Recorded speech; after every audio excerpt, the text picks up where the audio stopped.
Recording in progress. Thank you. Congratulations to the women's volleyball, and I take full responsibility for the Packers' loss. I'm sorry. But we do have one regent that's happy about that, but I won't mention any names.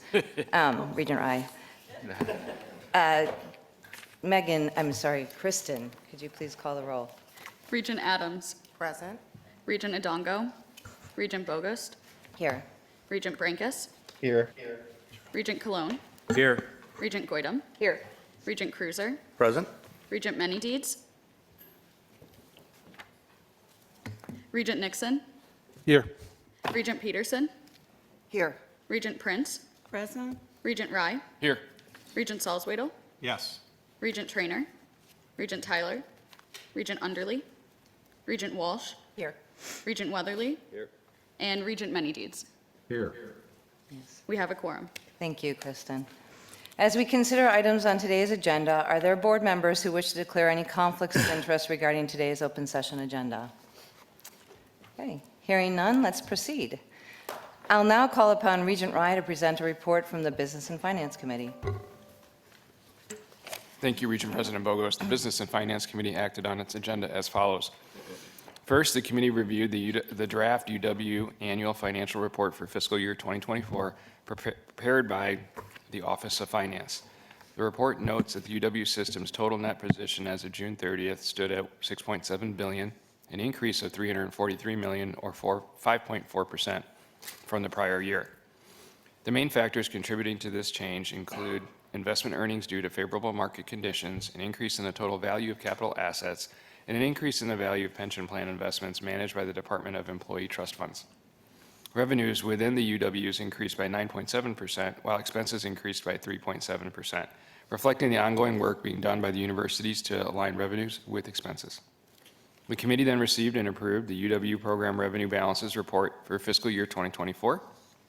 The report notes that the total unrestricted program revenue balances decreased by $18.6 million. Tuition balances increased slightly by 0.3% to $247.4 million, which represents a 55% reduction since the inception of balance reporting in fiscal year 2013. It's important to note that over 87% of the total unrestricted balance meets the Legislative Audit Bureau's definition of being obligated or designated for a specific project or purpose. The report offers details on the program revenue balances by category for each university. Those universities with balances exceeding 12% of expenditures in any category have provided details on the projects and initiatives for which those funds are obligated or planned. For the 6 universities projecting structural deficits in the current year, a total of $28.5 million in reserves will be used to mitigate budgetary shortfalls, a 55.7% reduction from the prior year. Next, Interim Vice President Julie Gordon presented a first-of-its-kind report on updated mid-year budget forecasts at 9 universities whose forecasts have changed by more than 3% of the amounts projected in the annual operating budget. The changes are driven by various factors, including enrollment growth or reduction, capital projects, and the timing of gift and grant-funded activity. As a result of the updated forecasts, total fiscal year 25 revenues are projected to increase by 3.9%, and expenses by 4.4%. The committee then received a summary report on financial realignment plans for the 6 universities identified in the fiscal year 25 annual budget as projecting deficits in their GPR tuition funds.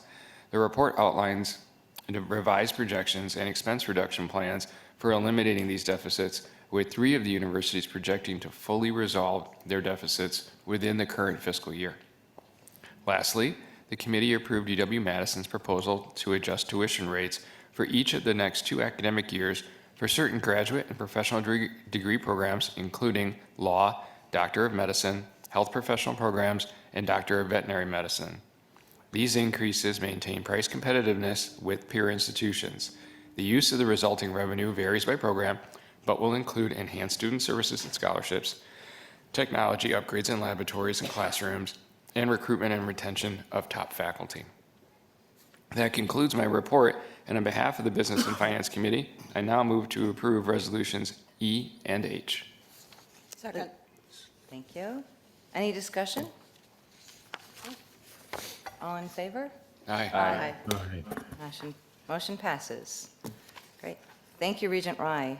Next, we will call on Regent Cruiser to present a report from the Capital Planning and Budget Committee. Thank you, Regent President Bogus. The Capital Planning and Budget Committee met yesterday to consider 4 items, receive 2 semi-annual reports, and hear a presentation by UW Stout regarding the recently completed long-range campus plan. We commenced the meeting by approving the consent agenda, which includes the sale of 1 parcel, 3 instructional space projects, 15 all-agency projects, and 1 minor facility project at 9 universities. The committee was provided with 2 semi-annual reports on real estate and the UW Managed Program. We viewed a PowerPoint synopsis of projects, including a video clip of the new CDIS project in UW-Madison. Chancellor Frank, Provost Rodriguez, Vice Chancellor Gennard provided a presentation of UW Stout's new 10-year long-range plan. It is aligned with the university's longstanding Baldrige approach to strategic planning and was developed through a collaborative process charting the university's strategic vision that both honors and amplifies the unmatched value of their polytechnic mission. On behalf of 3 universities and the all-agency program, the committee considered and approved a request to make a budget adjustments for 4 major projects, increased funding for the system-wide all-agency SMALLS program, as well as grant authority to construct UW-Madison new engineering building and UW-Whitewater's Winther Hall, Heidi Hall project. In consultation with DOA, the proposal includes an adjustment to the project budget for the UW-Eau Claire Health Science Building and lower campus chiller and cooling tower replacement of $70,664,000. Bids for these projects were received in March, and construction is well underway for the new science building and the chiller plant project. Unexpectedly, bids came in lower than the enumerated estimate due in part to a drop in uncertain inflationary pricing. The $70,064,000 will be reallocated for the following. First, an increase to UW-Whitewater, Winther Hall and Heidi Hall entry additions renovations project by $10,576,000 to address the need to replace the underground utilities works not included in the original project budget. During the building design, the deteriorated state of the conduit system was better understood, which will need to be addressed to ensure the success of the project. It is more cost-effective to include this work with the main project rather than undertake a second project into the future. Next, increase UW-Madison's new engineering building project by $72,464,000. The capital budget estimate was established prior to an architects and engineers evaluation of record and construction manager being on board to develop a full program and cost estimate based on the actual design.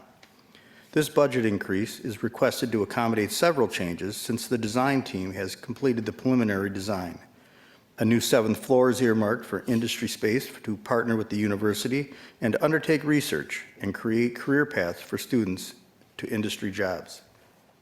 Next, increase UW Stout's Heritage Hall addition and renovation project by $5,424,000 to strengthen the allocated project contingency due to the unforeseen circumstances discovered after this project was approved for construction in December of 2023. The circumstances include the discovery of conditions identified through destructive testing and substandard soil conditions on the campus in close proximity to the building. And lastly, to increase the 2023-25 UW All-Agency Small Projects allocation by $25 million. The Universities of Wisconsin expended all of its allocation for the small project program in less than a year into the biennium. Additional funding is required to continue approving critical infrastructure demand requests at our 13 universities. Next, the committee approved on behalf of UW-Madison a request to complete, design, and construct an 11,000 square foot, gross square feet, Lakeshore Nature Preserve Facci Center for the estimated total project cost of $16,800,000 gift and grant funds. This project will develop a preserve station and provide experimental hands-on learning in the gathering space for students, faculty, staff, and visitors at Picnic Point. The last item on the committee reviewed and approved again on behalf of UW-Madison was a request to complete design and construct a campus-wide access control project for an estimated total cost of $8,900,000 in the gift grant funds area. This project implements the installation of electronic access control systems and will centralize monitoring and control at all exterior entry points for 42 buildings on the campus. These upgrades across multiple campus facilities will enable the police to secure buildings more effectively. We closed the meeting with a report by Alex Rowe on the changes of the 2025-27 biennial capital budget request and an update on the progress to replace the aging and outdated research vessel, the Niske, at the UW-Milwaukee campus. Madam President, this concludes my report. I move resolutions D1, D2, D3, D4, E, F, and G. Is there a second? Second. Thank you. Any discussion? No? Seeing none? All in favor? Aye. Any opposed? Motion carries. Next, I will call on Regent Prince to present the report of the Education Committee. Regent Prince. Thank you, Regent President Bogus. The Education Committee approved 8 degree programs. We discussed the Wisconsin Partnership Program's annual report and heard a wonderful presentation from developmental education from a campus perspective. The 8 degree programs we approved out of committee are being submitted for your consideration now, and they are UW-La Crosse Bachelor of Science in Data Science. This will build on the success of the UW-La Crosse Statistics and Applied Mathematics majors and create a suite of programs within the Department of Mathematics and Statistics that robustly prepare students to enter professional employment in a wide variety of positions, such as data analysis, data engineers, database administrators, data visualization specialists, or business analysts, among many others. UW-La Crosse, also a Bachelor of Science in Engineering Physics. This program will focus on the physical and mathematical fundamentals of mechanical, electrical, civil, optical, and materials engineering, and will include a solid foundation in physics, mathematics, chemistry, and electronics. In today's high-tech world, the boundaries between the traditional engineering disciplines are blurring, producing the need for engineers who are adaptable and have a broad knowledge base. UW-Madison, a Master of Science in Animal and Dairy Sciences, and a PhD in Animal and Dairy Sciences. In 2020, the Department of Animal Sciences and the Department of Dairy Science merged into the Department of Animal and Dairy Sciences, which offers one of the most comprehensive animal and dairy science graduate programs in the country. These proposals represent a merger of the existing MS in Animal Sciences and MS in Dairy Science programs into a single MS. In Animal and Dairy Sciences, a single MS in Animal and Dairy Sciences. Single MS and PhD programs will streamline administrative processes and provide greater clarity for students. The current separate MS and PhD in Animal Sciences and Dairy Science will be subsequently discontinued. Also UW-Madison, a Doctor of Philosophy in Science Communication. This program represents an elevation of one of the 2 versions of the PhD in Mass Communications that is jointly offered with the School of Journalism and Mass Comm in the College of Letters and Science. The creation of the PhD in Science Communication will provide a distinct doctoral program experience for students who intend to serve as researchers and leaders in scientific disciplines. UW-Milwaukee, a Bachelor of Science in Engineering. This will provide a flexible engineering degree option that includes a wider range of engineering disciplines and specialized interdisciplinary tracks that students may choose based on their educational interests and career goals. This major is designed to attract students from 3 distinct audiences: students interested in multiple areas of study, transfer students, including those with AAS degrees in engineering technology, and students who have some college credit but no credential. UW Oshkosh, a Bachelor of Business Administration in Business Analytics. Elevating the Business Analytics Certificate and Analytics minor, all courses are currently taught at UW Oshkosh, and existing faculty will be utilized for the BBA in Business Analytics. Through this program, students will be trained in basic statistical analysis, spreadsheet analysis, data visualization skills, basic programming knowledge in Python, database management skills in SQL, supervised learning in regression and forecasting, unsupervised learning in text analysis, and applications to business, including how to communicate analytical interpretations to peers and managers in business. UW Stout, a Master of Science in Applied Computer Science. This program will add a distinct area of growth to UW Stout's suite of BS Computer Science programs. It will further UW Stout's Polytechnic mission by providing additional technical and software development skills to students who have some programming background, but who do not necessarily have an undergraduate degree in computer science. After that, we heard and discussed the annual report from the Wisconsin Partnership Program.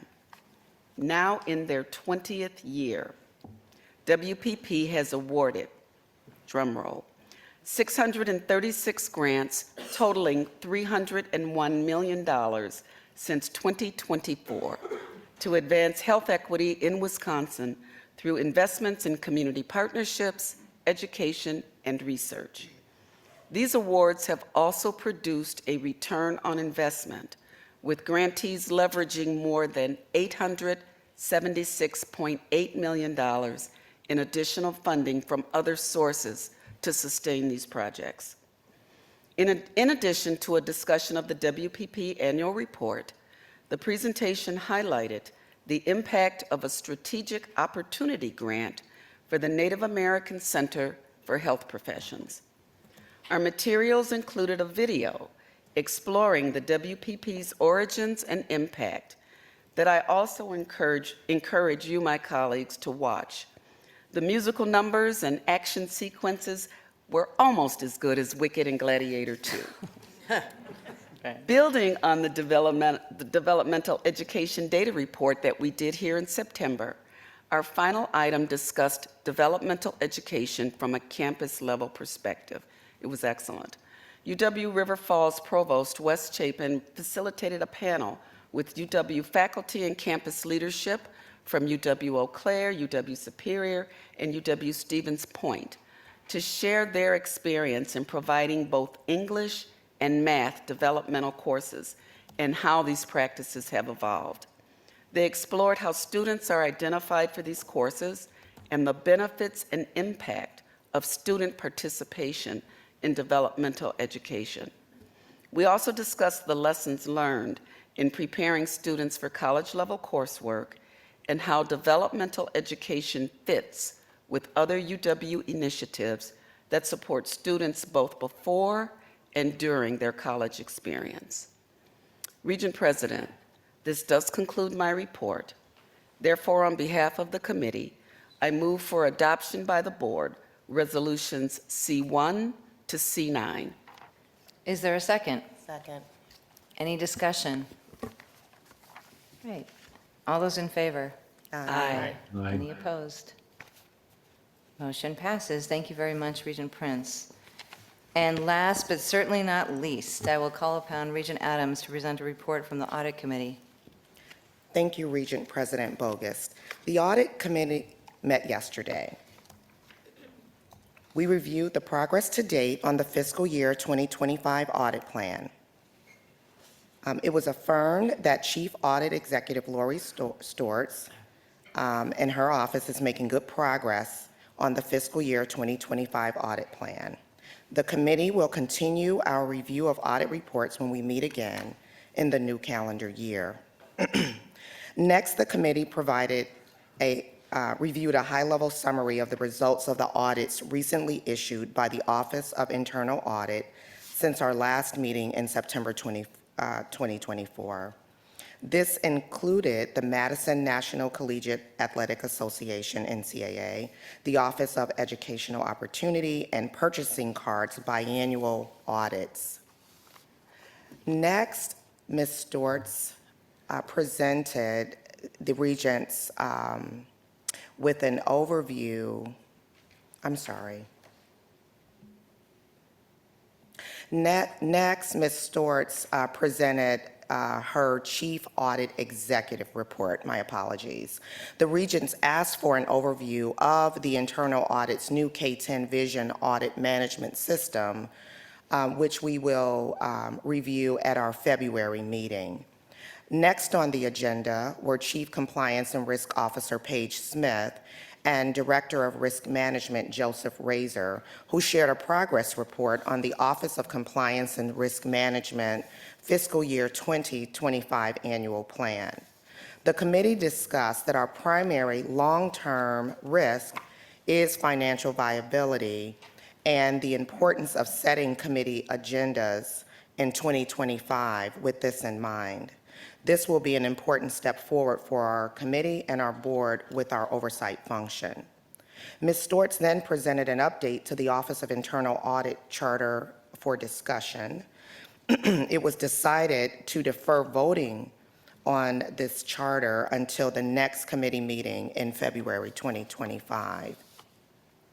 Next, Ms. Stortz brought forward the draft update to the Board of Regents Audit Committee Charter. This too will be further discussed when we meet in February.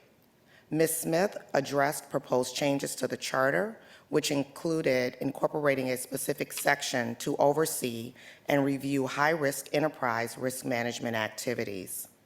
The committee discussed changing its name to incorporate risk and compliance to reflect the increased focus on compliance and risk-related governance issues. We discussed that management should include this proposed change in the draft charter that will be considered at the February 2025 Audit Committee meeting. The Regents will consult with committee leadership and the Chief Audit Executive and Chief Compliance Officer on any suggested changes to the draft charter, to both draft charters, with the goal of approving them in February 2025. We concluded the meeting with a presentation from Joshua Moon, UW Green Bay's Director of Athletics, who shared the fiscal year 2023 annual athletics report. The Regents were impressed with the information Director Moon shared and commended him on the performance of the UW Green Bay student athletes. I personally encourage Joshua and Chancellor Alexander to continue shining the light for UW Green Bay and the universities of Wisconsin. Regent President, that concludes my report. Thank you. Thank you very much. Next up, we have the 2024 Annual Academic Freedom and Freedom of Expression Report with a presentation and discussion on expanding our efforts on freedom of express and civil dialogue. President Rothman, would you like to start us off? Thank you very much, and good morning, everybody. Harkening back to our strategic plan once more, this is part of our commitment to foster civic engagement and to serve the public good, with our strategic plan explicitly calling for the universities of Wisconsin, and I quote, to champion the democratic principles of free expression, academic freedom, and civil discourse, end quote. We are doing important work in this area on a variety of fronts, and I am very proud of our efforts at our universities to forward these important objectives. Before we turn to today's discussion, I wanted to share just a few thoughts. Freedom of expression is a concept that is deeply woven into the fabric of academia, and like many of our counterparts across the country, we've seen and heard a lot of these ideas challenged over the past year. Clearly, there are a lot of passionate opinions on all sides of so many contentious issues that are demanding to be heard. But freedom of expression by necessity requires us to be exposed to speech with which we may disagree or even find reprehensible. The solution to that challenge is more speech and not a reversion to limiting what is said and by whom.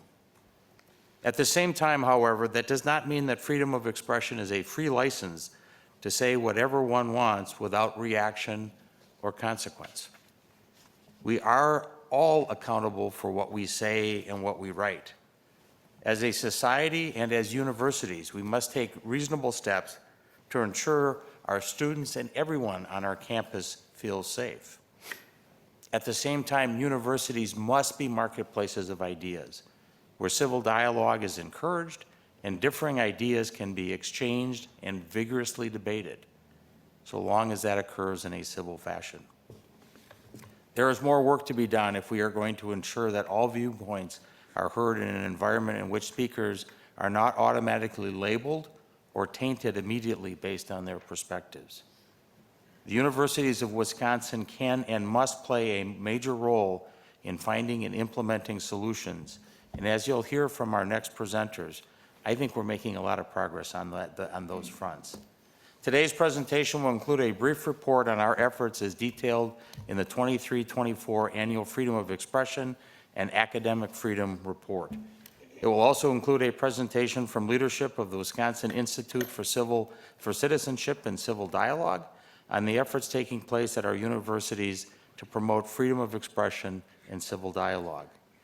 Finally, we are also pleased and privileged today we will hear some brief reports from representatives from three of our great universities, UW River Falls, UW Madison, and UW Oshkosh. And with that, I would ask our presenters to come up, and I will turn it over to Eric Giordano, the Executive Director of the Wisconsin Institute for Public Policy and Service, to kick off our discussion this morning.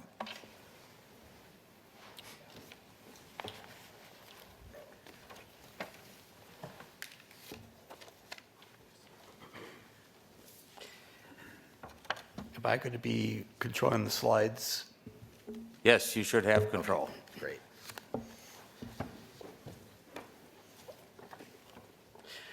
Good morning, Chair Bogus. Good morning, members of the Board of Regents, President Rothman, and distinguished guests. My name is Eric Giordano. I'm the Executive Director of the Wisconsin Institute for Public Policy and Service, aka WIPS, which is a unit of the Division of University Relations at the Universities of Wisconsin. With me today are three guests that I will introduce shortly. Okay, first, I'd like to share a little bit about Regent Policy Document 421 and the report referenced by President Rothman.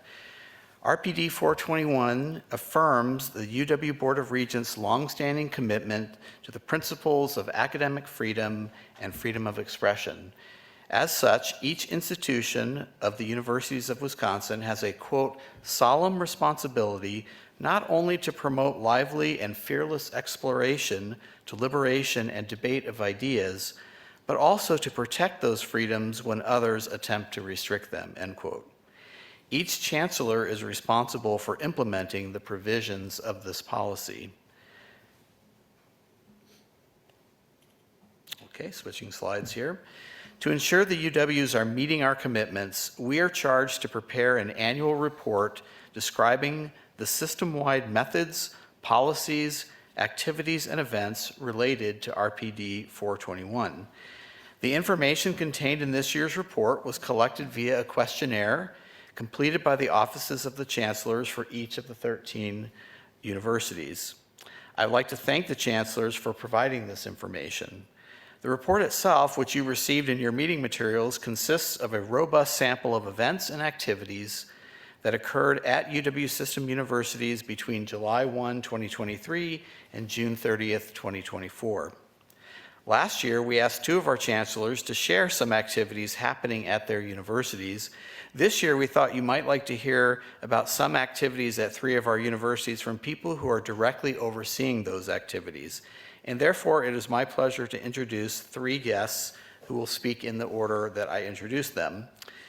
First, Susan Webb-Yaki, Director of the La Follette School of Public Affairs, and Collins Bascom, Professor of Public Affairs at UW-Madison. Again, to my left, Michael Gilmore, Interim Vice Chancellor for Student Affairs and Strategic Enrollment and Dean of Students for Student Affairs and Strategic Enrollment at UW River Falls. And to my right, Mike Leader, Director for the Center for Civic and Community Engagement at UW Oshkosh. Thanks, and we'll turn it over to you, Susan. All right. Good morning, everyone. I'm Susan Yaki. So nice to be with you today. I'm a professor and the director of the La Follette School of Public Affairs here at UW-Madison. For those of you who might not be familiar with La Follette, we're proud to be one of the nation's leading public policy schools. Our mission is to train future leaders and conduct cutting-edge research to inspire evidence-based policymaking and to advance the public good. This fall, we were fortunate to receive a Wicked grant, which supported a major outreach initiative that we called the Main Street Agenda Project. The goal of Main Street was simple yet impactful: to foster respectful dialogue across partisan difference among Wisconsinites on critical public policy issues. Over the course of 6 weeks, La Follette hosted 2 town halls and 4 dinner conversation events. La Follette School faculty, students, and staff traveled across the state to facilitate these conversations, and we were proud to partner with UW Extension and the Milwaukee Journal-Sentinel on this work. Our journey began in La Crosse on September 11th with a town hall on health and the environment. It brought together community members to focus on the interconnectedness of these issues. Next, we hosted 4 dinner conversations on the topic of K-12 education. Held in Pewaukee, Green Bay, Eau Claire, and Madison, these events demonstrated the power of civil dialogue. Over 350 participants gathered to break bread, share opinions, and listen with open minds. For each event, tables of 6 to 8 Wisconsinites were set up. Each table had people from across the partisan aisle present, as well as one trained, nonpartisan facilitator. In my introductory remarks, I was clear about one thing. As part of these events, we were not interested in changing people's minds or positions, but instead we hope to have civil conversations and ideally leaving the events feeling more connected and more understood. After 2 hours together, it was inspiring to see the humility and the curiosity that our attendees showed, eager not only to share their own views, but also to understand the views of others. The vast majority of our participants told us that they were, quote, extremely satisfied with the events, and many people hugged at the end, thereby embracing people who were strangers just 2 hours ago and who often disagreed with them politically. As one participant from Franklin shared with us, that's the way society changes. Hopefully for the better, step by step, person by person, group by group. And tonight, I think, was a very positive step toward and forward for that goal in my region. In a time of deep political polarization, these 4 dinner conversation events offered a refreshing example of how civil discourse can foster learning rather than division. On October 15th, we wrapped up Main Street Agenda with a final town hall in Milwaukee that focused on inflation and the economy. This event highlighted the value of combining La Follette School faculty experts with grassroots perspectives, enriching the conversation and giving participants a deeper understanding of the economic issues affecting their communities and our elections. The Main Street Agenda Project highlighted the fact that people are eager for spaces to engage in respectful and open dialogue. As one participant from Sussex put it, I learned that it's okay to have a difference of opinion and still agree on the fact that we want a better Wisconsin. The research coming out of these events will help to identify best practices for how other nonprofits and nonpartisan organizations can hold impactful and productive conversations in the future. The La Follette School's commitment to fostering civil dialogue goes beyond these events. For instance, the lessons learned from these town halls and dinners will contribute to the school's new planned undergraduate major in public policy, which we are currently developing, and which will center the issues of talking across the partisan divide. In this polarized era, La Follette is committed to providing a modern-day civics education that prepares undergraduate students to tackle our shared policy problems. WICKED funding was instrumental to our work, and we are grateful. Specifically, it supported the training of our facilitators, who were our faculty, students, and staff. We expect that training to hold important spillover effects for our UW-Madison teaching, working to ensure that all voices and all political perspectives are heard in our La Follette classrooms. In close, the La Follette School's Main Street Agenda project emphasized that civil dialogue is not only possible, but essential in today's polarized world.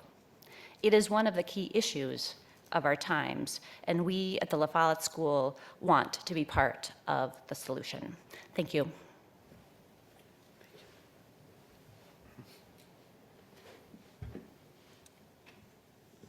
Hello and good morning. My name is Michael Gilmer, and I serve as the Interim Vice Chancellor for Student Affairs and Strategic Enrollment at the University of Wisconsin-River Falls. One of the areas that I'm very proud of with my service at River Falls is my engagement with our students. They are a rich group of students that have very different opinions, but they always come back together. And I also serve as a co-advisor for our Student Government Association. They have always shown themselves to be that bastion of a location of where students can come together with a shared understanding, though with different beliefs. The WICKED grant was something that supported us at River Falls to be able to explore how can we support our students in learning in multiple ways. We invested the WICKED grant into 4 different categories. The first one was an event that was designed to support our student organizations and our leaders, so that way we could equip them to be able to support members within their organizations to bridge the political divide, or other conversations when there's different opinions. The WICKED grant was able to provide us the resources for us to bring in Braver Angels to facilitate a workshop for the students to be able to come together, learn how to communicate with one another, so that way they could see that information when they engage with their students who may have differences in opinions. So Braver Angels was essential for that first group. Then we moved on to our next session, which was Navigating Civil Conversations on Campus. For this session, we invited Penn America, as well as FIRE and the Dean of Students Office to come to campus, or since I was there already, that made it a little bit easier. But what we did was we facilitated a conversation and talk about navigating civil conversations on campus. The focus of the event was for the university community to learn more about time, place, and manner restrictions on campus. We wanted our students, our community, to be engaged in civil dialogues on campus. We wanted them to also understand what are the time, place, and manner restrictions that are reasonable on campus for us to make sure that we have civil engagement. So that was a fantastic opportunity really for different perspectives to come together.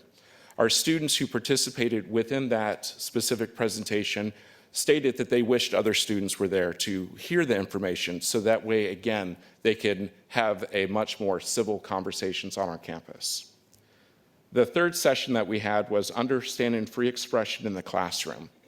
And in this session, this is where we had the Office of General Counsel, as well as members of our faculty, have a panel within our auditorium, where students were able to hear really about what the difference is between freedom of expression and academic freedom, and where do those places come together in the classroom, how do they differ? We recognize that is a challenge that we have, and really academia in our country, with the confusion at times where it comes with free expression, academic freedom, where are the limitations, but where are also the opportunities. Our fourth session that we had was Champion Civil Dialogues and Engagement After Graduation. And what we wanted our students to do was to take all the lessons that they have learned throughout all of these sessions and figure out how they can move those lessons learned off campus once they graduate. And of course, we're Falcons, so we say once you fly from the nest. But what we recognize is that we have a lot of alumni, actually some in this room as well, and many of those alumni have gone into public service. And we recognize that what they learned while they're at their college and their engagement with others is what drives them to be engaged citizens outside of the campus. And we recognize that there's value in that connection. And that was really the premise behind what that design of that session was to be. So all in all, what I can say is the Wicked Grant really provided an impact for our campus. We also see this as seed money of where we want to go in the future. The inroads that we made with other faculty and staff and students is really where we are using to look ahead and how we want to implement again in the future as we look at the fall academic term. Civil dialogues was not something that was just novel for the fall for our excitement that we had across our country, but really this was something that we see as an ongoing effort, just as what President Rothman was discussing. But we believe that at River Falls that we are taking the steps that are needed to make sure that our community is educated, as well as we are coming together in places where we can agree, as well as coming together in places where we can disagree. But again, I want to also acknowledge Kayla Ross from the Dean of Students Office, who really championed this cause and really helped to facilitate a lot of this work. And again, this is a great example of that village mentality. It took a village to really help move the needle at River Falls. And again, I'm grateful for the resources that we had. Thank you. I'd like to thank the Board of Regents for giving me the opportunity to share some of the amazing work happening at UW-Oshkosh. My name is Mike Leader. I'm the Director of the Center for Civic and Community Engagement at UW-Oshkosh. I additionally work with the Thompson Center at UW-Madison as their outreach affiliate. Needless to say, I'm fully immersed in civil dialogue on a regular basis. Today, I'd like to share some of the initiatives happening at UWO. All of this work connects with UW System's Strategic Plan Strategy 4. We will champion the democratic principles of free speech, academic freedom, and civil discourse. This work also serves our mission as a comprehensive university, serving as a convener in the region. First, our incoming students are participating in the Commitment to Academic Freedom and Free Expression course, which is something I think we can continue to grow and embed into our other programming efforts. Second, in partnership with the Thompson Center, we have 2 student campus leaders leading monthly civil discourse conversations with their fellow students. This semester, over 150 students participated on our campus. This same program is happening system-wide at each of the 4-year campuses, with roughly 600 students participating across the universities of Wisconsin. Third is the work happening through our Freedom of Expression Fund, created and funded by UW-Oshkosh alum. The fund was established to prioritize and foster freedom of speech programming on the UW-Oshkosh campus. This fund has a committee comprised of alumni, faculty, staff, and students that approve programming efforts. Additionally, the fund pays for a free speech class taught every fall, which has enrolled to capacity each of the past semesters. Each semester, we host a civil dialogue and free speech event. It can be a debate, panel discussion, or moderated conversation. This fall, our event was called The Supreme Court and the Constitution, the Future of the Rule of Law in the U.S. It was moderated by a member of our faculty, Dr. Jerry Thomas, and featured the distinguished speakers, Judge Michael Lutig and Linda Greenhouse. Judge Lutig is a former judge of the United States Court of Appeals from the Fourth Circuit, appointed to the federal bench by President George H.W. Bush in 1991. Linda Greenhouse is a Pulitzer Prize-winning journalist, currently a senior research scholar at Yale Law School, and formerly with the New York Times covering the Supreme Court for 30 years. Through extensive partnerships with faculty, especially in political science and journalism, and off-campus marketing efforts, including ads in the local paper, messaging sent to learning and retirement, UWO alumni and retirees, the Winnebago County Democrats and Republicans, the County District Attorney and Public Defender's Office, we achieved great success. We had over 360 people attend in person and 42 attend online. Our audience included 250 students and 150 guests from off-campus. This created a lively audience that stayed and continued talking for an hour after the speakers finished. Additionally, the fund sponsored an essay scholarship contest. Students were given a prompt to reflect on and respond to in under 1,000 words. We had 66 students submit essays, and we are currently in the process of narrowing these down to 3 winners. The winners will receive either a $3,000, $2,000, or $1,000 scholarship. I want to share two samples from the essays submitted, showcasing what the students took away from the experience. The first comes from Reina, a junior studying business and Spanish, and she writes, we must not deny the risk of increasing polarization, as Judge Lutig noted, is real. In an environment where many people across the political spectrum strongly disagree on issues, it can be tempting to retreat into like-minded groups, as Greenhouse mentioned. However, as both speakers suggested, the antidote for this retreat is not censorship or silencing uncomfortable ideas, but rather more speech, more engagement, and more dialogue, especially those involving uncomfortable ideas. This is essentially what true free speech is, and on a college campus like UW-Oshkosh is invaluable. The second comment comes from Zach, a senior studying biomedical science. While students or parents may view education as indoctrination to a certain way of thinking, that is far from the goal of education. Free speech should be used as an opportunity for students to consider another's point of view, then research the topic and draw their own conclusions. It should create a debate to meld ideas and find creative solutions that far exceed ideas of a single individual. Without allowing free speech, and in turn opposing views, there's a great risk of extremist viewpoints.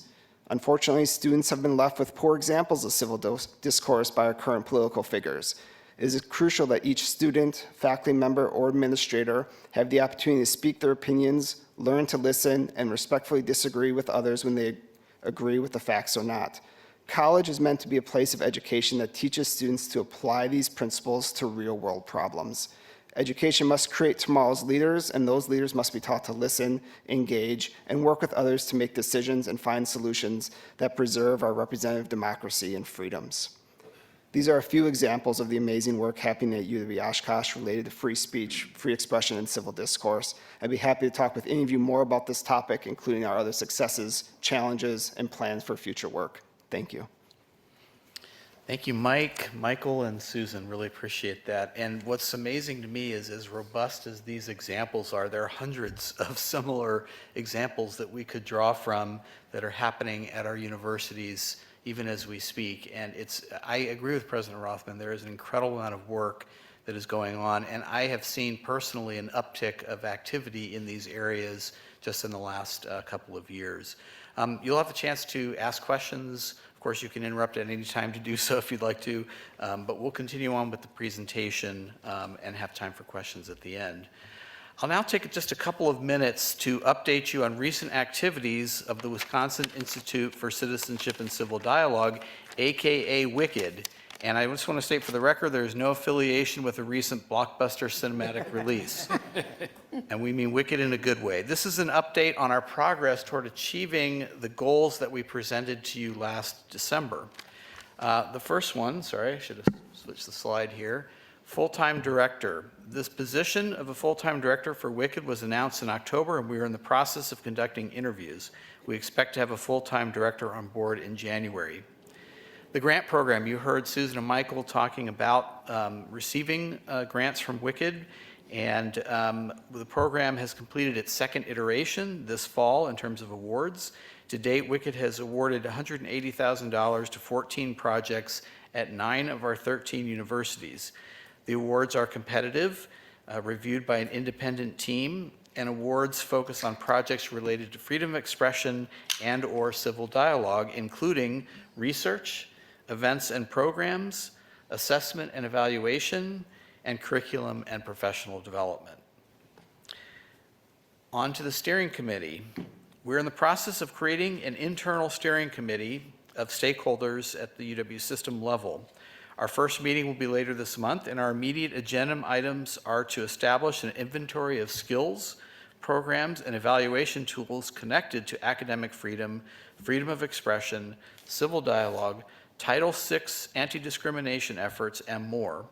We will also begin a process to develop a charter and protocols for effective response to campus needs in these areas. In fact, work is already underway here. This is an attempt to bring these groups together who are working on these to delineate roles and responsibilities. The WICID Retreat and Network. In the spring, we convened stakeholders, including representatives from each of the 13 UWs, to discuss trends and needs around issues of freedom of expression and civil dialogue on our campuses and in our communities. One of the important takeaways of that event was the expressed desire by the participants to establish a strong network of practitioners to offer opportunities for learning and sharing innovative ideas and best practices in these spaces. To this end, we have reached out to the chancellors, and they are in the process of appointing teams of 4 to 5 members from their respective universities to participate. Our first network meeting will be on December 16th. I'm going to turn to training. WICIT has supported or carried out multiple freedom of speech and civil dialogue trainings at several campuses, including a UW-wide student training on freedom of expression that was held this past academic year at UW-La Crosse. Turning to RPD 421 Freedom of Expression module, Mike referenced the Commitment to Academic Freedom and Freedom of Expression course, which was delivered to all of the 13 universities in September, and each university was given the choice to use that module or develop their own approach to teaching students about freedom of expression and civil dialogue on their campuses. WICIT worked with systems communication and instructional design teams to create a video and online learning module. As I mentioned, the module was shared with all of the 13 universities, and some chose to use it in different ways. For example, UW-Madison and UW-La Crosse created their own learning modules. UW-Stout convened student dialogues as well as used the systems training module, and we just heard from Michael, for example, many universities, including UW-River Falls, use the training module.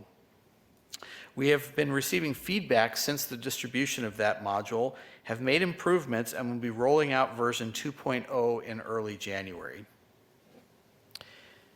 Okay, I'm going to switch slides here. We'd like to, you may remember from hearing from Vice President Chris Patton yesterday about the rebranding of WIPS to become the Office of Civic Engagement.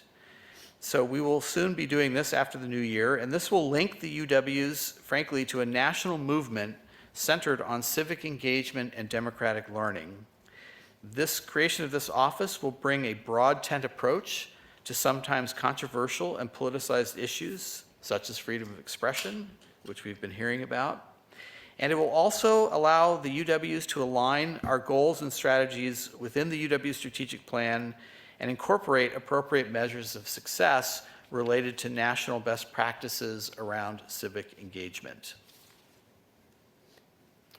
And so on the horizon, you are aware that UW has put forward a budget request for the next biennium, and that budget includes $2.5 million dedicated to civic engagement.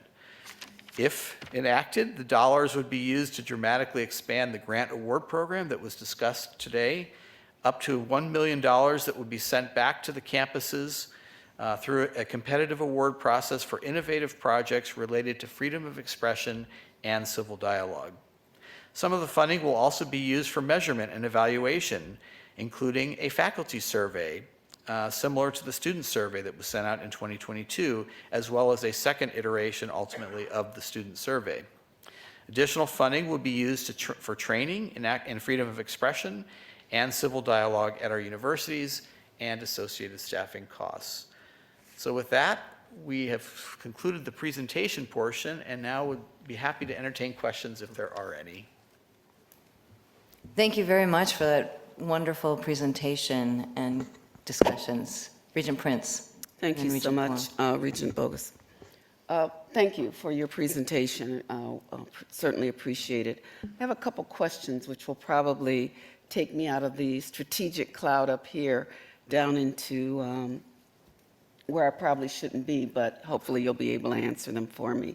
My first question is around the internal advisory group. Is that what I heard that you say? Could you explain how you're selecting individuals for that group, what rubric you're using? Does it span all of the campuses? Who's part of this group? And what's the requirements for them being there? Sure. Let me try to distinguish between two of the groups I mentioned just to make sure we're on the same page. The internal group is really more about a UW system internal entity trying to bridge across the different divisions within the system. For example, we have the Division of Academic and Student Affairs, we have the Division of University Relations, we have the Office of Compliance, we have the Office of General Counsel. We are all, and WICIT now, we are all working in this space each with different things that we've been doing for years around these efforts. We really want to be working together across these silos and attempt to understand roles and responsibilities. So for example, Quinn and I have been talking about this. If he gets a request from a campus saying, we really need some training around freedom of expression issues or time, place, and manner restrictions or other things, but it overlaps with civil dialogue issues, who's going to take the lead on that? So that's kind of what I meant by the internal group. This other group that we're calling the Wicked Network group, the external group, is also university people, but these are members of our campuses who are appointed by the chancellors. So we've reached out to the chancellors. We asked them to nominate a team or create a team of 4 to 5 individuals that could include faculty, academic staff, administrators, and even students who will join this network, and we'll be meeting monthly. And these will be kind of opportunities to share best practices, learn what's happening at each of the campuses, be able to take what we learn and apply it to our own campuses, as well as occasionally bring in outside national experts in around issues of freedom of speech, academic freedom, civil dialogue, and learn from them as well. And then these representatives can take that information back to their campuses and decide what, if anything, they want to do with that. That's great to hear. No, that's very helpful. Thank you, because that helps me see the whole picture of how people are just connecting and linking together on that. Final comment or question from me is, and you answered part of it, a training was developed internally that was offered to the campuses, I understand, and that if the campuses if the institutions chose not to utilize that, they created their own. And so my question is, for those that created their own, and even for the one that was sent out, what sort of rubric did you use? What was inside of it? Could the Joan Prince campus, God forbid, say that I am going to create a module because I don't wish to use yours? Did you provide any guidelines, any boundaries for what should be in that module? So is Oshkosh and River Falls really addressing the same things or something totally different? Was there that level of independence? I'm just curious. There's a large level of independence. However, this was all done in the context of Regent Policy Document 4-21. So all of the training modules had to basically fit the principles within that module. So that was the overarching guideline. But in terms of specifics around rubrics and so forth, that was really up to each campus to determine how they were going to use it and what they were going to do. Interestingly, I appreciate how your mind is working, because the first network meeting that we're planning on holding with these university teams that I mentioned on December 16th, we're actually going to be asking 3 of the campuses to share what they did on their respective campuses, and we particularly chose ones that use different methodologies to approach the learning module. And then we're also going to be, therefore, sharing amongst the campuses what actually happened and what each campus did. Well, thank you, and I'll be interested in hearing more when President Rothman invites you back to us. But my final departing comment would really be, I think it's difficult to evaluate impact when you have a non-unified or vetted process for training and to be able to determine if the outcome that you really wanted occurred. So thank you. Regent Cologne and then Regent Walsh. Thank you, Madam Chair, and thank you for bringing this agenda item before the board. Thank you so much for all of your comments. I really appreciated them. I just want to share some of the things you said and then follow up with a question. People hugged, they embraced each other, even with their differences. They were eager for respectful dialogue. All perspectives were heard. Civil dialogue is not only possible, but it is essential. Differences of opinions were embraced. I really respected the fact that you are engaging with students even after graduation. People are agreeing, they're disagreeing. I like the quote about the Hispanic woman that they usually we want to retreat to a like-minded group. Anti-discrimination efforts. When I hear all of these things, I think about equity, diversity, and inclusion. And this wasn't about a statement. This wasn't about one person. It wasn't about raising any flags. But what I heard was this is about culture, this is about psychological safety, and this is about a sense of belonging. While many organizations across the country, corporations, even heard from a colleague today, the University of Michigan is ending their equity, diversity, inclusion efforts. What I heard today is equity, diversity, inclusion, maybe said a different way, employed a different way. But the question I have, are we transitioning our equity, diversity, inclusion efforts to more of what we heard here today to make sure that this important work continues? And for me, I don't think you can get rid of equity, diversity, inclusion if it's part of your culture, if you want people to feel a sense of belonging, if everything that we heard today continues to live out within this organization. So the question is, are we evolving our efforts to what we heard today so that we don't become Michigan or some of these other organizations that say, we're done with this? So maybe to Jay. I think that's where it ended up, Hector, so I'd be happy to respond to that.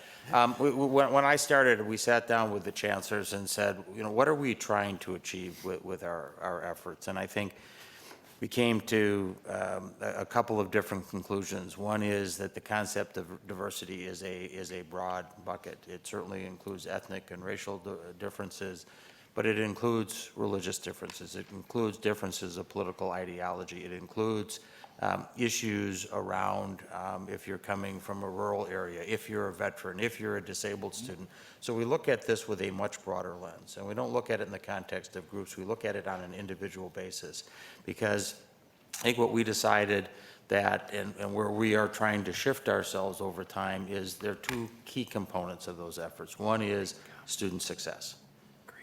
And that we need to meet each student how they come to us. And each of us is diverse in various different ways, but a student who's coming from a rural area is coming to us in a different place than somebody who's coming from an urban area.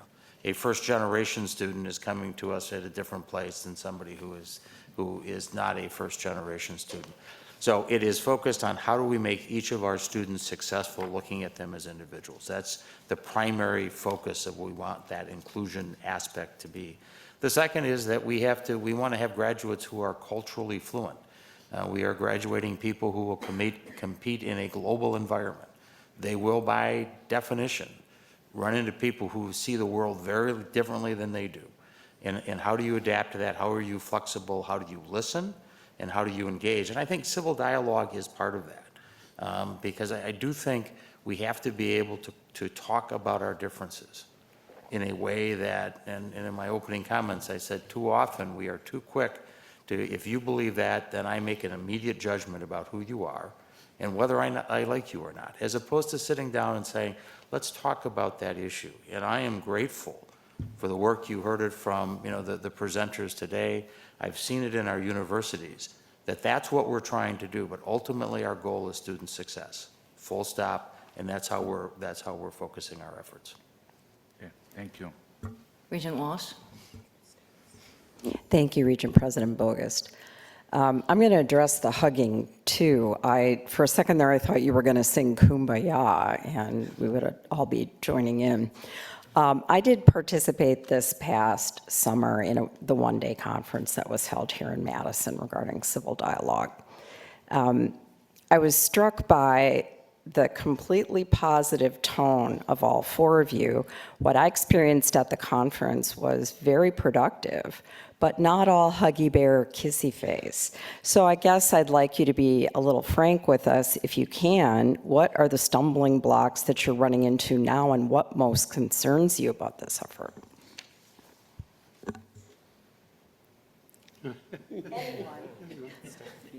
I have a response, but I just want to make sure if any of you have anything you'd like to.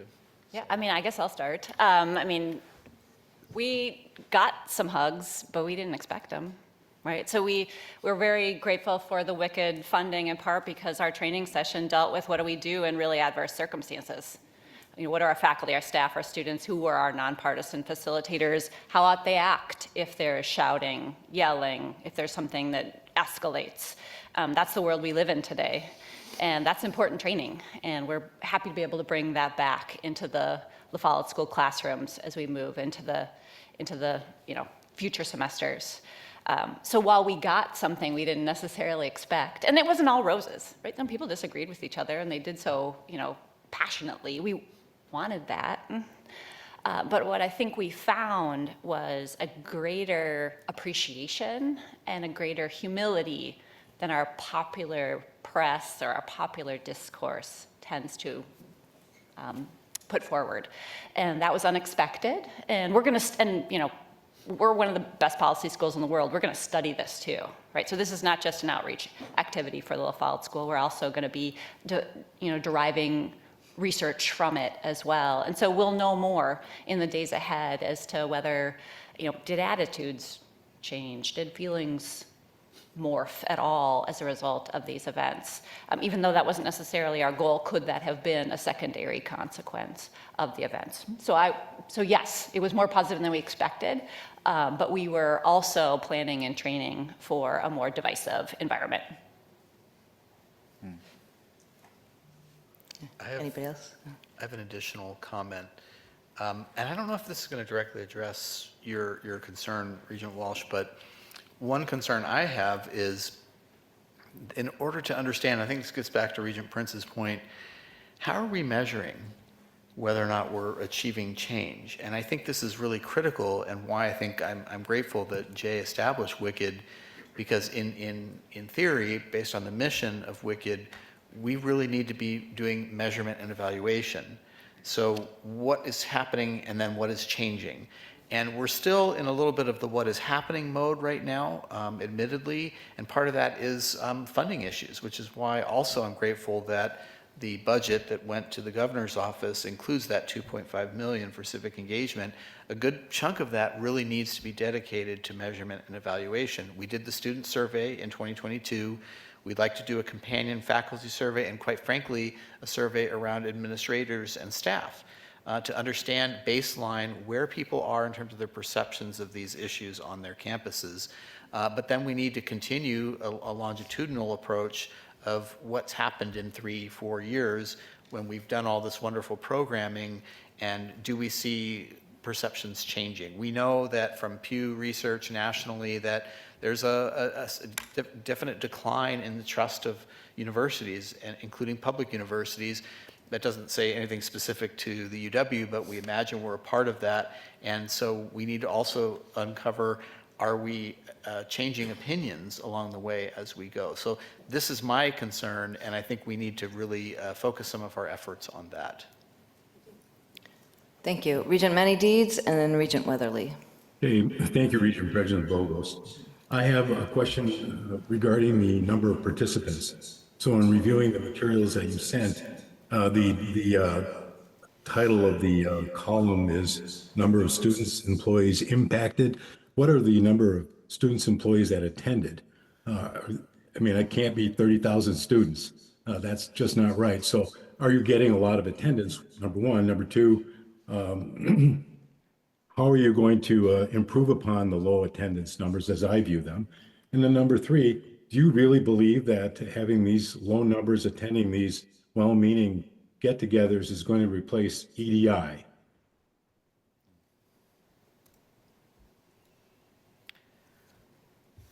Okay, I will make a stab at this, and then Jay, if you have anything to add, let me know. But in terms of events involving students, we definitely need to figure out a way that we can measure this and understand who is participating in what. And I think RPD 421 report that we do is a starting point, but I don't think it's an ending point. And I think we need to, for example, one of the goals that I have is to add to this questionnaire that we send how many students participated in the commitment to academic freedom and freedom of expression training. And for example, we know a few numbers right now, but we don't know all the numbers yet. And so I want to make sure that we add this question in to that report so that we have an understanding of, at least on a very basic level, how many students are exposed to this training, whether it's the system design version or the campus-specific version. And we just don't have those numbers yet, but we plan to add that question in our future RPD 421 questionnaire. Did you want to add anything around EDI? I'm not quite sure how. I think Ed was saying something. Ed, you're muted, sorry. Okay, sorry about that. So could you give us the real numbers of people that attend? Because I'm looking at UW-Madison description of activity, and then it has who attended and who was impacted. And it's over several dates, and it's 120 impacted undergraduate students over many dates in October, November, December, January, February, and March. Can you give us the real numbers so we have an idea as to, out of the thousands of students at UW-Madison, what the percentage is that attend these things, number one. And number two, you know, I understand that you probably aren't prepared for an EDI answer, and I raised that because it was raised by one of my fellow regents whom I respect quite a lot, but I think that that this does not replace anything regarding EDI, and I just wanted to know your feelings about that. Let me tackle the first one because I don't have a great answer for that one, so we can talk about that. What we have are the raw numbers that were delivered to us by the campuses. We have not made any effort to sort of say, okay, what percentage of students out of, you know, UW-Madison or UW-Oshkosh therefore participated in freedom of speech, but that's certainly something we can explore doing in future iterations of this. In fact, I am a firm believer in kind of reviewing the questionnaire process and however we can make it more useful to measuring and assessing what we're doing, then I am completely in favor of that, and I appreciate that idea. Regarding EDI, I don't have a lot to say. It's a little bit above my pay grade, but I will say this.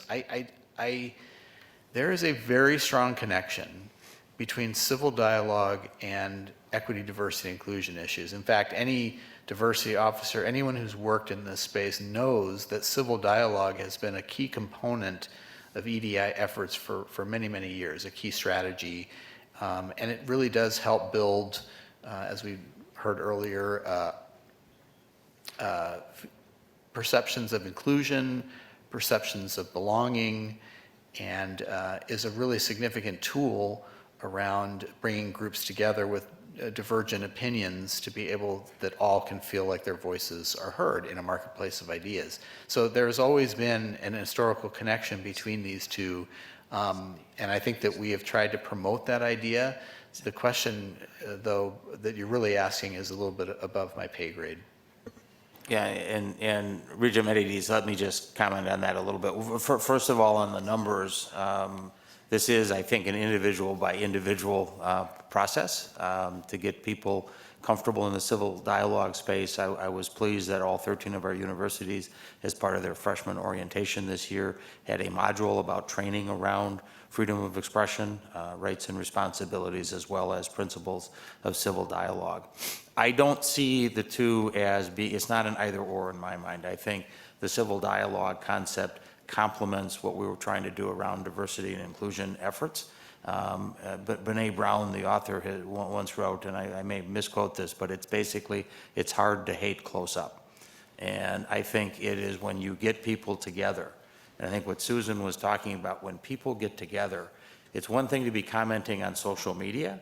It's one thing to be commenting in a group of people who believe the same way. When you get people together and they're meeting socially and they're interacting, one individually, one-on-one, I think that's where you promote that inclusion. That's where you promote the civil dialogue. And I think that's where we need to get to. So I view it as being complementary and not an either-or situation as it relates to our diversity and inclusion efforts. Regent Rutherly. Hi, guys. So I am a proud graduate of the La Follette School, so with apologies to Professor Yaki, I have a question that's neither data informed, nor is it really the responsibility of the Regents, and it's based off a sample size of 1. Nonetheless, I'm going to ask it, of course, which is, tell me more about why you've gone with the acronym WICKED. I will just say that I think the work you do is exceptionally important, and I'm excited about what you will do in the future and growing your mission. At the same time, every time I hear the WICKED, I say that is not something I want to be. My brain mentally says this is not something I want to be part of. What is evil about this? What is bad about this? And I genuinely wonder about, as we talk about the importance of this, that our first impression is something negative. So could you help me understand why I'm wrong here? Yeah, I'll start and then I'll hand it off. So WICKED is not the Follett's acronym. It's just, it's just a grant we applied for. and we were very, very grateful for it. And so since we have nothing to do with it, I will turn it over to Eric. And since I don't want to have anything to do with it, I'm going to turn, no, I'm kidding. Can we just have a quick bond moment here? Can you and I just take a trip to the Boston area? And I think you'll have a whole new appreciation for the meaning of wicked, right? Wicked, what we like to say is wicked in a good way. So think of that in your mind. But joking aside, you know, the name was established back in 2022, late 2022. I think the acronym wasn't really, we didn't pay a lot of attention to it, but you know how people are, they don't stick with names, right? They like to go immediately to the acronym, and so the acronym is kind of stuck a little bit. I don't really have a lot more to say about it than that, to be honest. But Jay, do you have anything you'd like to say? It keeps coming back, Eric. I don't know. It's my issue. At the end of the day, it got named that. I think I agree with you, and in fact, I think you saw in Eric's presentation that it will morph to the Office of Civil Engagement, because I think that is more reflective of what we're trying to accomplish. And other than we'd like to get some revenues from Wicked and say we were part of it, other than that, the name will change, and I think more reflective of the mission of that group. Oh, I'm sorry, I missed that. It's the WCCF that I saw in the presentation. Wicked and the WCCF are both part of the name change? Thank you. Regents also. I was interested in, Susan, your comments about how this effort from La Follette included the extension services. And I think of extension services as kind of ag-related, farm-related, and I know they do a lot more than that, but that being kind of their primary historical genesis and where they are most known for. So could you elaborate a little more on that effort? And is the extension service morphing a little bit, do you think, in that direction too? Well, we were absolutely delighted to be partnering with UW Extension on these efforts, and particularly my colleague in Extension, Benoit Jacobs, who's part of their community and local government engagement piece, was integral to our partnership, and he's also a partner with me on the research piece. And UW Extension's Wisconsin Idea Research Grant, which pairs faculty and UW Extension staff together to do important and impactful research projects, is also a funder of this, the underlying research. So Benoit, terrific guy. And he was a facilitator, a nonpartisan facilitator at three of the 4 events. And so that partnership runs very deep. I think I'll let UW Extension talk about its growth patterns, but I will say from my perspective that across the last 5 years or so, La Follette's efforts to kind of reach out and be broader and a bigger part of our community, to be a convener on important public policy issues, has received a warm embrace by UW Extension, and they continue to be critical and important partners with us in those efforts. I have a question. I'm just curious. I appreciate and applaud all of your efforts, and I think we're all so hungry to really tackle the divisiveness that we all experience. And I apologize if this was in the materials, but in an age where we have more information than we have ever had on the planet as humans. And to digest the information through social media and various forms, that we get in a 10-second read. I don't know if people actually read the newspaper anymore. But to just trying to extrapolate truth from fiction, falsehoods, facts that come at us so quickly, is that part of the curriculum for students especially, where, place of education to actually discern real facts? Is that anywhere in the curriculum for Wicked? Just curious. Well, Wicked is not really in the curriculum business, to be honest. If anything, we'd be more in the business of trying to measure and evaluate what is happening in those spaces. And of course, for that, we not only need the resources to do it, but we also need to collaborate very closely with the divisions of academic and student affairs. This is really their area of expertise, so it's kind of beyond the scope of Wicked, but it's an incredibly important question.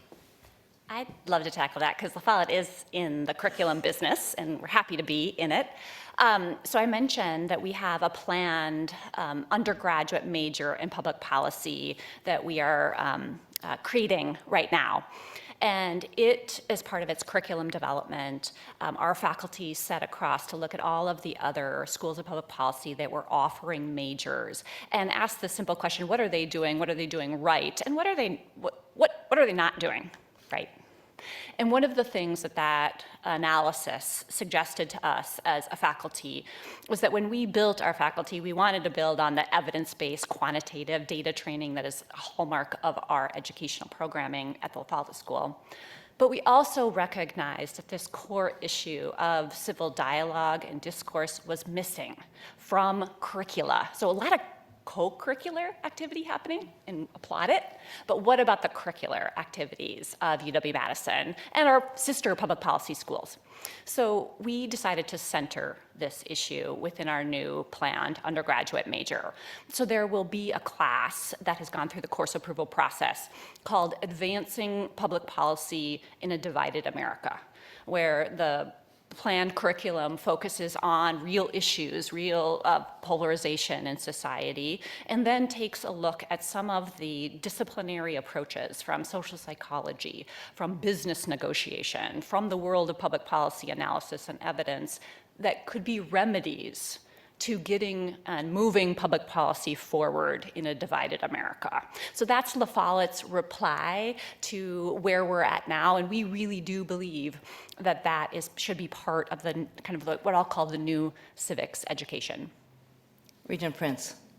Hi, thank you, and I'll make this quick. I know we're on a time schedule. I would just urge you, if this is helpful, the work of change is at the lowest level of society. That's where change actually gets done. Administrators make policies, but the practice is done at the lowest point possible. What I haven't heard is, I'm looking at Regent Rye, his comments on shared services always ring in my brain. And I did this, so it does, it makes sense. I did this years ago, and I'm going to point to UW-Milwaukee. And sitting on that side, why our Freedom of Expression initiative was impactful, to link it to Regent Menedeed's comments, you have to get faculty involved, faculty across the system. Our faculty members contributed. They didn't just take one piece of curriculum that someone else created. They got the guardrails, the baseline, and then they infused individualized geographic needs into that curriculum, and they incorporated it into their syllabus. That's how we got the student numbers. Not, you're invited to my home for Thanksgiving. You're coming to my house for Thanksgiving. You have to put it in front of people. So I would just urge you, as you work through your strategies, particularly around evaluation, to think of creative and innovative ways that faculty across our institutions, Faculty are involved because they have the open access to the students, and when it's part of the syllabus, it works. We had thousands turn out for the things the programs that we did, because faculty required it in their syllabus. We had it online. So there are ways, I think, strategies that the good work that comes out isn't just, please let people come. Go to them and figure out a way to integrate whatever it is throughout the system. So thank you for your work. Regent Prince, if I may, I want to just highlight another partnership with UW Extension, and that is we, with La Follette School and UW Extension's help last year, was able to hire a new faculty member, Amber Wachowski. She's an associate professor. She's terrific, and her research is on fostering conversations across difference. She's going to teach in the La Follette School's curriculum. Our faculty identified her and that topic as important, and so I do think that there's a faculty urgingness and a willingness to be engaging in some of these really important issues. No, that's really great to hear. My comment, I think, is more based on make sure that it integrates and infiltrates across all of the campuses that make up the UW system. Thank you. Any other questions? All right, well, thank you very much for the presentation and dialogue. Thank you. Thank you. Okay. Nice job. We'll now take a moment to recognize our student regent, Evan Brenkus, who will be graduating from UW Green Bay next weekend. He has joined us, I think, virtually. He is. I thought I see There. There he is. All right. I'll now call upon Regent Joan Prince to present the board's resolution of appreciation for Regent Brenkus. Thank you so much, Regent President Bogus. There's that smile. Yeah. Okay, I will read a resolution of appreciation for Regent Evan Brenkus, and you get to sit there wherever you are and listen, and then you get to smile and say thank you, I think. So here we go. Here is the resolution.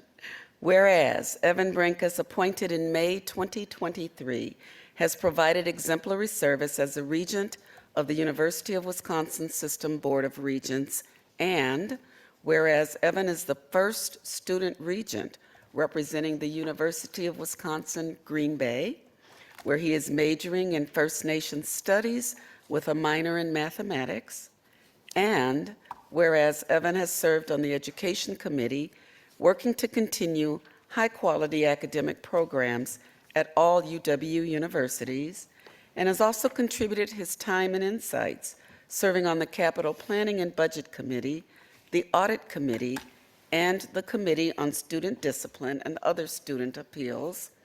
And whereas Evan, a strong advocate for inclusive excellence and fostering community on UW campuses, has served on the Diversity Awards Committee and the University Staff Excellence Awards Committee, publicly recognizing the commitment of outstanding UW staff and educators who support success for all student populations.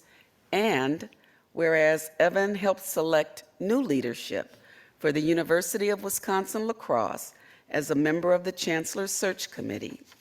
And whereas throughout his term, Evan has graciously offered his time and talents in the spirit of fostering the Wisconsin idea.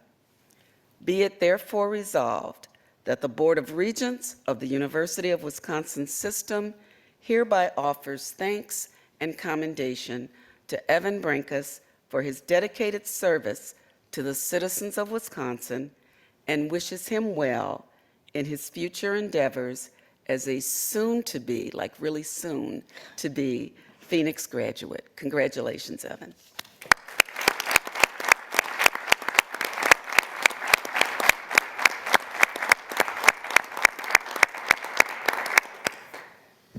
Thank you, Regent Prince, and congratulations, Regent Brenkus, on your graduation.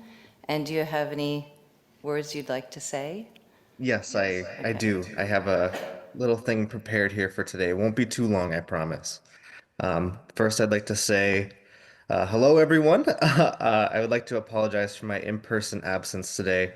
As you know, I am graduating next week, and finals and exams are coming my way at full speed. So despite all of this, I would like to now give my heartfelt thanks.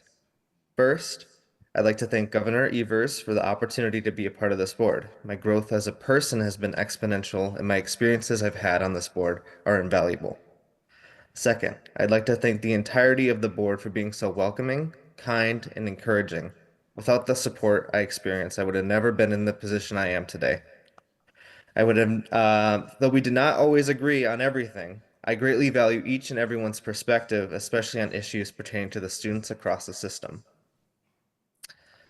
Third, I'd like to thank and highlight Ed Medideeds, Joan Prince, and Angela Adams. These individuals have supported, guided, and mentored me, and for that I am forever grateful. Fourth, I'd like to thank Megan, Christian, and Stephen. These individuals have not only supported me in the role as a regent, but also as friends. They have been extremely helpful in both regards.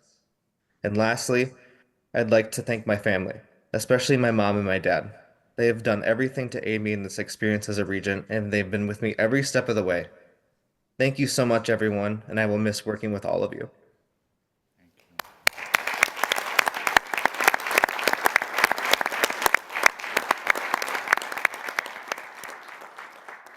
Thank you and congratulations again.